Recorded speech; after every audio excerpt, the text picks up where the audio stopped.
Balik informasi lain, pasca viralnya video orang tua siswi yang memprotes karena anaknya tinggal kelas di SMA Negeri 8 Medan, Disdik Sumatera Utara menggelar pertemuan dengan kepala sekolah dan beberapa pihak lainnya di hari Minggu kemarin. Disdik meminta sekolah untuk meninjau ulang siswi yang tinggal kelas karena siswi itu memiliki prestasi dan berkelakuan baik. Dinas Pendidikan telah melakukan pertemuan dengan kepala sekolah dan sejumlah guru pada hari Minggu kemarin. Menurut Kepala Sekolah SMA Negeri 8 Medan menyampaikan ketidaklulusan dari siswi itu murni karena absen dan tidak terkait laporan orang tua siswi tentang pungli dan korupsi di sekolah itu. Namun saat proses pembinaan, Basri melihat ada sejumlah tindakan yang tidak dilakukan pihak sekolah seperti surat yang tidak diberikan kepada orang tua siswi terkait sejumlah absen yang terjadi. Sehingga tidak diketahui sebab siswi itu kenapa tidak hadir. Selain itu, Disdik melihat bahwa ternyata siswi itu memiliki nilai kelakuan yang baik dan kemampuan belajar yang juga baik. Sehingga kalau hanya alasan absen tidak bisa membuat anak itu langsung tinggal kelas. Pertama memang kepala sekolah mengklarifikasi menurut pengakuan beliau tidak ada hubungan antara laporan orang tua ke Polda dengan anaknya tidak naik kelas atau tinggal kelas. Memang benar laporan itu ada, ke kami pun ada laporan itu, ke inspektorat pun ada, dan ke Polda pun ada laporan orang tua yang bernama Coki untuk melaporkan. Tapi di dinas dulu pas waktu ibu ini diperiksa bos di Riksus, jadi ya kita pikir itu sekaligus nanti ditindaklanjuti oleh tim inspektorat.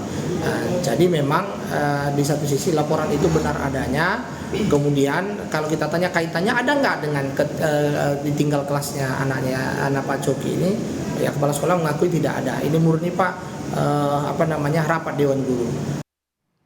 Sebelumnya orang tua siswa SMA Negeri 8 Medan mengamuk lantaran anaknya tinggal kelas. Dirinya curiga anaknya tidak naik kelas karena pernah melaporkan praktik korupsi kepala sekolah. Coki Indra mengatakan anaknya tinggal kelas karena masalah absensi. Coki menyebutkan alasan itu tidak masuk akal karena ketidakhadiran anaknya di kelas masih jauh dari batas maksimal yang ditetapkan Menteri Pendidikan, yakni 25%. Coki menduga hal ini adanya sentimen pribadi kepala sekolah terhadap anaknya karena laporan korupsi dan pungli yang ia layangkan ke polisi beberapa waktu lalu. Laporkan kepala sekolah ini kan, karena semua peraturan menteri dan peraturan pemerintah dilanggar. Ya, dilanggar kepala sekolah. Saya sudah melaporkan kepada instansi terkait ke Polda Sumut. Pertama saya nggak mau melalui jalur hukum, Pak. Saya ambil instansi terkait, dinas, seluruhnya ke gubernuran. Saya laporkan, tapi tindakan tadi itu nggak ada. Ya, jadi karena ada melanggar hukum, saya laporkan ke hukum, ke Polda. Dugaan korupsi dan pungutan liar. berapa itu, Bang? Sekitar 1,8. Untuk informasi selengkapnya kita telah terhubung dengan jurnalis Kompas TV Jenny Sihombing di Medan, Sumatera Utara. Jenny, hingga saat ini apakah pihak keluarga dari siswi ini telah melakukan upaya hukum terkait dengan tindakan dari sekolah yang menyatakan bahwa siswi tersebut tidak layak untuk naik kelas?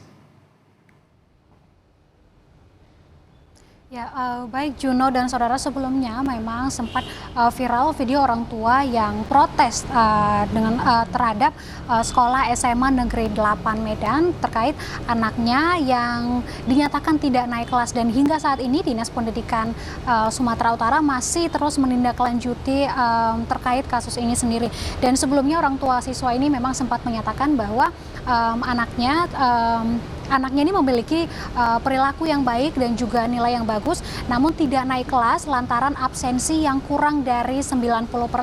Dan ini juga berdasarkan peraturan internal dari pihak sekolahnya.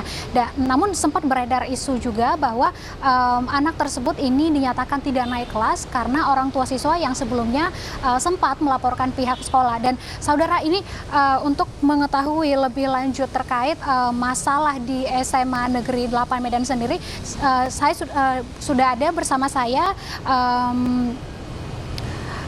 Kabid SMA Dinas. Langsung saja Pak, ini selamat siang Pak. Ini sebenarnya boleh diceritakan sebenarnya bagaimana peristiwa yang terjadi di SMA Negeri 8 Medan ini sendiri? Ya, selamat siang. Terima kasih. Pertama mungkin kami sampaikan viralnya tidak naik kelas atas nama siswa Maulija di SMA Negeri 8 Medan. Kemarin itu kami mendapatkan informasi di sore hari, ada teman-teman wartawan yang menyampaikan ada dugaan tidak naik kelas akibat dari orang tua siswa tersebut melaporkan kepala sekolah ke aparat penegak hukum. Kemudian langkah itu kami melaporkan kepada pimpinan, kepada Bapak Kepala Dinas Pendidikan Provinsi Sumatera Utara, Bapak Insinyur Abdul Haris Lubis. Kami sampaikan dan informasi disampaikan Pak Haris besok harus dicek, walaupun hari Minggu cross check ke lapangan, dipanggil kepala sekolah ke sekolah.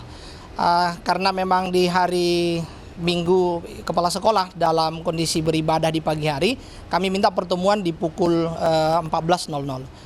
Saya bersama dengan Kasih SMA Cabdis Wilayah 1 mengkonfirmasi ke Ibu Kepala Sekolah terkait dengan perihal kebenaran informasi yang berkembang. Sesungguhnya dijelaskan Kepala Sekolah dari kurikulum kami tanyakan, ternyata SMA Negeri 8 khusus kelas 11, kurikulumnya menggunakan kurikulum 13. Kalau khusus untuk kelas 10 menggunakan kurikulum Merdeka IKM. Jadi kami konfirmasi apakah memang syarat itu dijadikan untuk tidak naik kelas atas nama siswa tersebut. Disampaikan oleh kepala sekolah ada 3 kriteria. Yang pertama adalah sikap. Sesungguhnya ketika kami cek sikapnya di rapot baik semua, kemudian nilainya tuntas semua. Kemudian yang mengganjal ada 1, absensi tanpa keterangan daripada siswa tersebut ada 34 hari.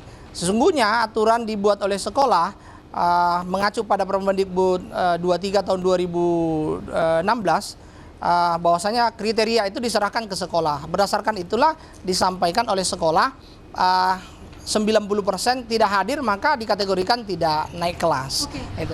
Pak, ini saya mau nanya, kira-kira untuk dari pihak sekolahnya sendiri, kalau memang ada kesalahan ini, apakah ada sanksi yang nantinya bakal diberikan kepada pihak sekolahnya sendiri, Pak, dari pihak kepala sekolahnya?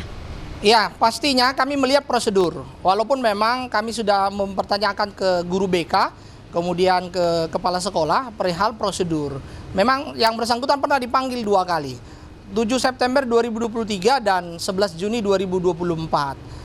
Karena agak lemah di bidang itu, maka kami rekomendasikan harusnya ketika ada pembinaan tidak boleh dibiarkan seharusnya siswa itu 34 hari itu tidak hadir.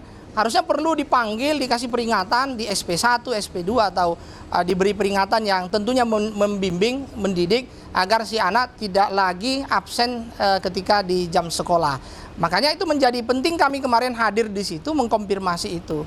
Dan saya sampaikan ke kepala sekolah, rekomendasi kita dalam pertemuan itu seharusnya dengan kondisi seperti ini, karena anak dalam pelajaran tidak bermasalah, kemudian dalam sikap juga tidak masalah sesuai dengan Permendikbud itu, maka kita mintakan kemarin harus ini dipertimbangkan untuk dikaji ulang atau ditinjau ulang. Karena apa? Penentuan kenaikan kelas itu di satuan pendidikan. Dinas pendidikan pastinya, saya sudah diperintahkan Pak Kadis tadi, agar hari ini menyiapkan nota dinas untuk meninjau kembali tentang keputusan yang sudah diambil pada rapat Dewan Guru tersebut. Karena dianggap kemarin itu berdasarkan klarifikasi dari kepala sekolah, menurut kami dengan Kasih sesungguhnya itu tidak terlalu sangat artinya tidak terlalu sangat prinsip kali, dan itu masih bisa dibimbing, dibina mungkin dengan membuat perjanjian-perjanjian gitu. Oke, Pak, berarti ini kalau dari penjelasan Bapak, berarti ini sebenarnya masih ada kesempatan nih si anak ini nantinya bisa naik kelas lagi begitu? Ya, harapan kita ditinjau ulang oleh satuan pendidikan, oleh kepala sekolah dengan pastinya dan harus dengan rapat Dewan Guru. Kenapa? Karena takut kita nanti secara psikologi anak ini merasa tuntas pelajarannya, kemudian hanya masalah absen, yang pastinya tadi saya sampaikan tadi ada memang ya kelemahan pembinaan yang yang kurang, sehingga masih perlu mungkin untuk dipertimbangkan lah. Masih banyak yang lainnya mungkin yang tidak seperti itu bisa dipertimbangkan. Karena keputusan mutlak, keputusan mendidik, bukan keputusan menghukum. Itu yang paling penting. Terima kasih, Pak. Iya. Ya, baik, saudara, itu dia tadi penjelasan dari Kabid SMA Dinas Pendidikan Sumatera Utara. Dan memang video yang viral ini sendiri atas maksudnya setelah video ini, setelah beredarnya video viral ini sendiri, memang hingga saat ini Dinas Pendidikan juga masih berupaya meminta pihak sekolah untuk kembali melakukan peninjauan ulang terkait siswa yang tinggal kelas karena masih memiliki prestasi dan juga nilai yang baik. Kembali ke Anda, Juno. Baik, terima kasih rekan Jenny Sihombing dari Medan, Sumatera Utara atas laporan lengkap Anda.